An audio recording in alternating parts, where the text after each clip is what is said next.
I am here with Greg Conanan, one of the players of the LPU Pirates who gave an amazing performance para makuha nila ang amazing win against sa Mapua Cardinals. So first of all, Greg, congratulations. Grabe yung ginawa nyo kanina. Okay, first question. Ano ang tumatakbo sa isip mo kanina with how you were playing, lalo na natalo kayo nung first round ng Mapua Cardinals? Wala, gusto lang talaga namin makabawi.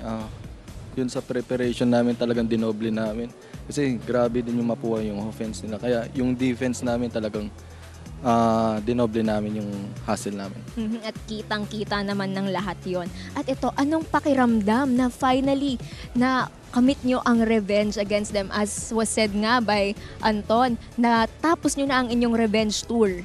Siyempre masaya and mabubus yung confidence namin. Pero siyempre never kami masasatisfied sa namin sa panalo. May mga games pa kami kaya kailangan namin din manalo.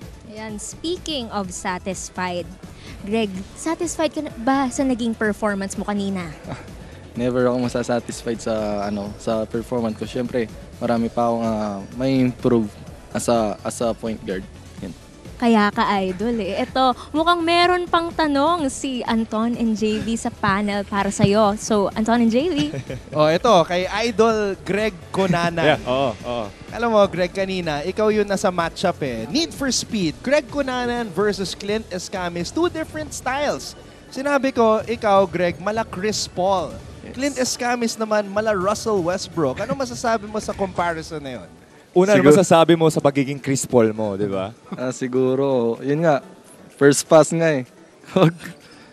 Kaya medyo comparison talaga si Chris Paul. Tsaka idol ko din yun, si Chris Paul. Uy, sakto pala, Sakto, JV. oo. Okay. Ganda. Si Clint lang yung hindi mag-agree sa akin. Okay, Greg, ano masasabi mo sa matchup mo against Clint Escamis? Obviously, di ba? I mean, it's a matchup between the top two teams, but also very important yung matchup nyong dalawa. You guys are point guards, play different styles. Were you extra motivated knowing that you would go up against him? Si Clint, sobrang deadly talaga niyan eh. Tignan mo naman. Pinakaba pa kami, kaya talagang yung defense ko kay Clint talagang pinagtrabahuan ko sa kanya. Yung hustle ko talagang binigay ko lang talaga. Ayun. Kahit pa paano nag-work naman. Vince, ako naman, anong tingin mo strength mo playing for Lyceum Pirates University, at the same time playing for Coach Gilbert? Anong strength mo sa team mo, yung nagiging role mo talaga as a point guard? Ayun, as a point guard talaga kailangan kong maging vocal sa kanila and syempre kailangan kong mag-create sa kanila. Syempre bilang point guard. And syempre yung defense ko, ako yung kumbaga ako talaga yung energy guy ni Coach Gilbert eh. Kaya Iba yung ngiti ni Idol ngayon eh. Oo, idol. Okay, Greg, bumati ka muna kasi meron pa kayong activity dyan. Hana has something prepared for you.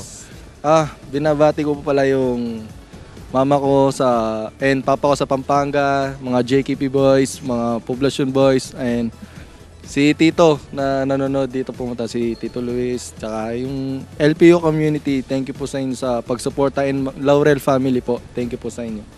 Lang. Ayan, thank you very much to Greg Conanan. So let's get to that activity. Hannah has that little box with her right now. So what's going on? What's that box all about? So, ito na nga, Anton and JV. Ang meron ako dito sa box na to ay mga basketball at sa likod ng mga basketball na to ay may mga tanong na syempre sasagutin lang ng ating idol na katabi ko right now, si Greg Conanan. So, ready ka na ba, Greg? Yes, ready na. Okay, so bunot ka.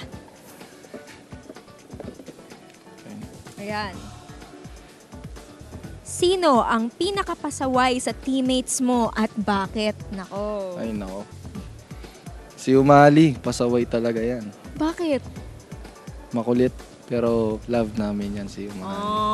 Ganun talaga pag magkakapatid, no? Yes. Anong klaseng kulit meron yan si Umali? Anong mga pinagagawa niyan?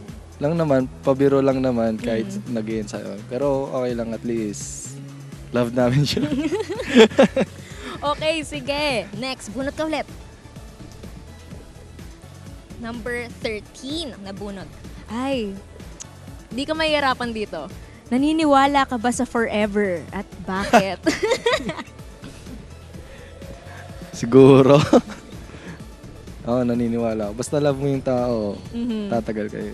Ay! Huwag kayong kikiligin mga ka-NCAA. Narinig nyo na. Sinabi mismo ng isang Greg ko na naniniwala daw siya sa forever. Okay. Last one. Number 15. Ayan. Medyo similar to dun sa naging isang tanong natin. So, bunot ka pa ng isa. Ayan. Ayan. Number 2. Ayan. Kung hindi ka basketball player today, Greg, ano ka kaya? Siguro, isa akong estudyante na nag-aaral ng maayos. Wow! Nag-aaral ng maayos. Bakit? Anong ini-imply nun? Hindi, pag dati talaga, nung LM ako, sobrang tutok talaga ako sa pag-aaral. Yung dumating na yung basketball, ayun. Ginulo na ng basketball yung buhay ko. So, ayan guys. Thank you so much, Yeah, Greg, thank sa you. time mo ngayon at yan makakapagpahinga ka na. Anton and JV, back to you. Thank